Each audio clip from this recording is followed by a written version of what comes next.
Waamicha marii hawaasaa Jaarmiyaan adda bilisummaa Oromoo biyya ambaa haala yeroo ammaa Oromiyaa keessaa irratti marii hawaasaa qopheessee jira.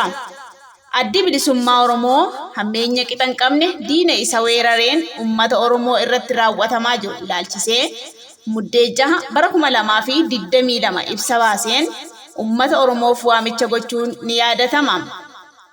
Waamicha adda bilisummaa Oromoo ofitti fudhachuun yeroo ammaa kana sochii warraaqsa barattootaa fi qeerroon Oromoo eegalan guutummaa Oromiyaa keessaa itti fufee finiinaa jira. Galma gahiinsa warraaqsa deemaa jiru kanaaf birmannaa qooda fudhannaa fi tinnisni hawaasa Oromoo biyya ambaa murteessaadha. Dhimma kana irratti addi bilisummaa Oromoo hawaasa Oromoo waldaalee amantii, jaarmolee marabbaa, waldaalee ogeeyyii fi kanneen biroo dhimma Oromoo fi Oromiyaa nu ilaallata jedhu waliin marii gaggeessuuf saganteessee jira. Hundi keessan marii akkaan murteessaa haala biyya keenyaa irratti gaggeessuuf saganteeffame kanarratti akka argamtan waamicha lammummaa isiniif dhiyeessina.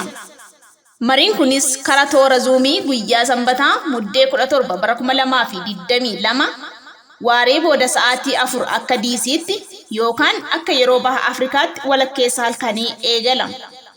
Injifannoo uummata Oromoof jaarmiyaa adda bilisummaa Oromoo biyya ambaa.